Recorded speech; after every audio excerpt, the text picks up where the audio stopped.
Hey, and welcome back to Miss Kitty's Wild West Adventures. I am at the historic Oak Hill Cemetery at an undisclosed location in Georgia. So follow along with me as we tour this historic city.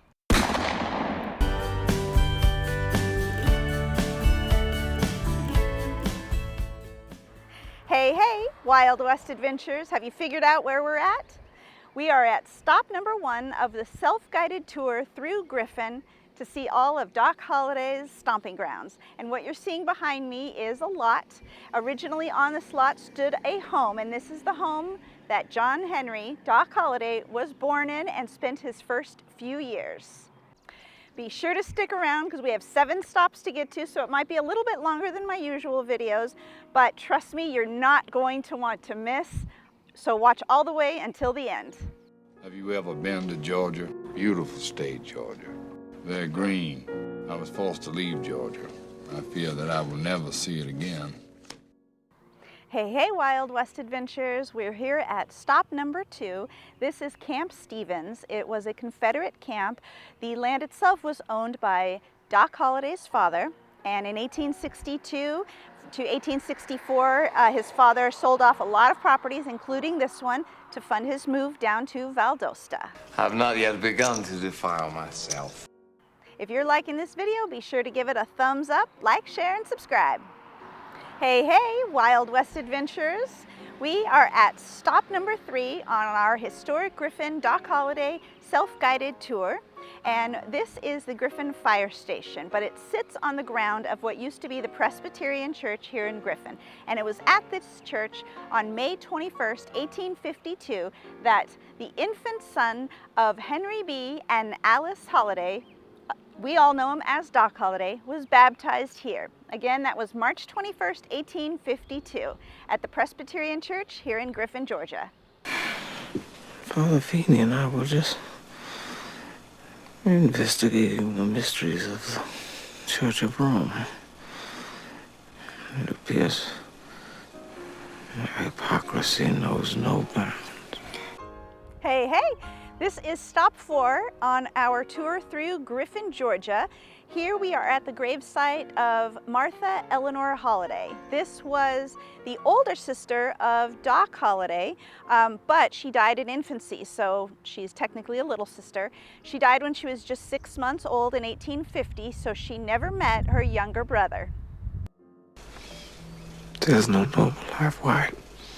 It's just life. Get on with it. Hey, Wild West Adventures. We're here at stop 5 of our self-guided tour through Griffin, Georgia, Doc Holliday's hometown. This is the Spalding County Courthouse, the old Spalding County Courthouse. It was constructed in 1860. Both Doc and his father conducted business here as they bought and sold properties. And the last record of Doc Holliday's visit to Griffin was in 1873 when he returned here to sell some property that he inherited. And he did so. He signed all the papers here at the Spalding County Courthouse. Take your money and get out, because I'm tired of listening to your mouth. I calculate that's the end of this town.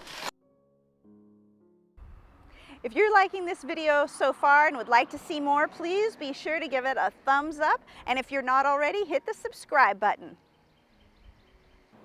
Hey, Wild West Adventures, and welcome back. We are at stop 6 on the Doc Holliday self-guided tour through Griffin, Georgia. We're here at the Solomon Street building, which a portion was owned by Doc Holliday himself, and rumor has it in 1872 he returned to Griffin, Georgia, and briefly practiced dentist out of this building.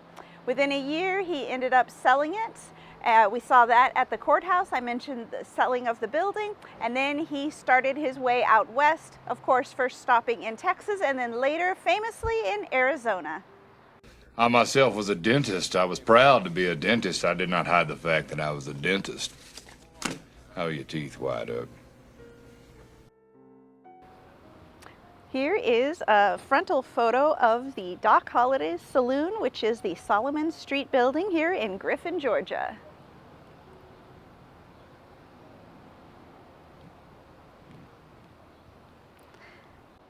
And while you're looking at that, since this was such a pivotal part of Doc Holliday's past, I'm going to turn the ghost reader on.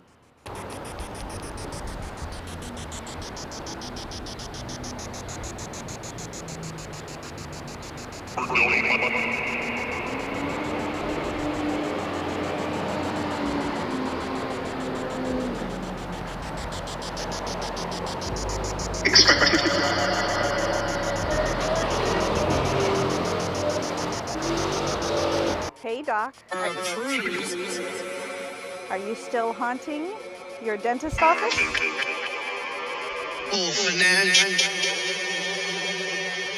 I need a tooth pulled.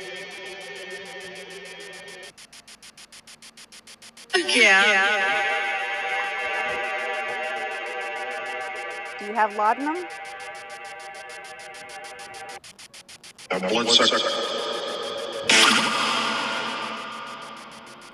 Or whiskey?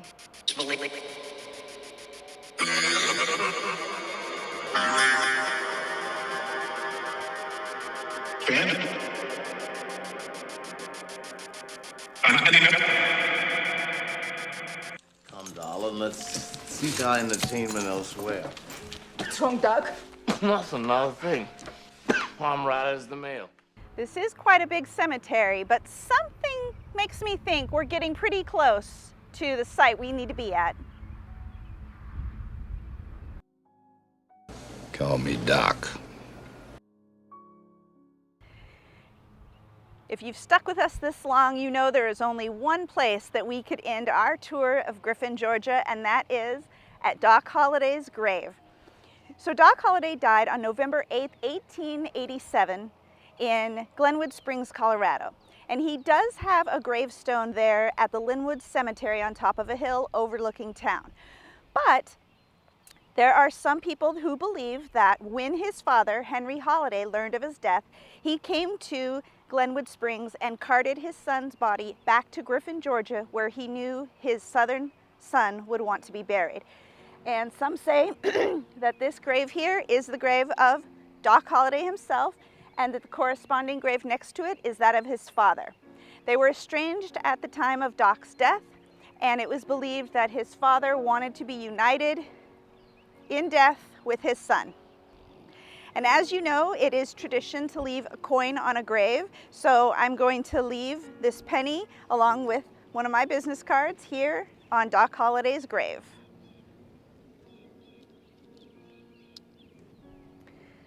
So maybe one of my viewers will come out and see my card on the grave, and if you do, leave a comment down below if you're the lucky one to find the card. But leave the penny for Doc. I'm dying.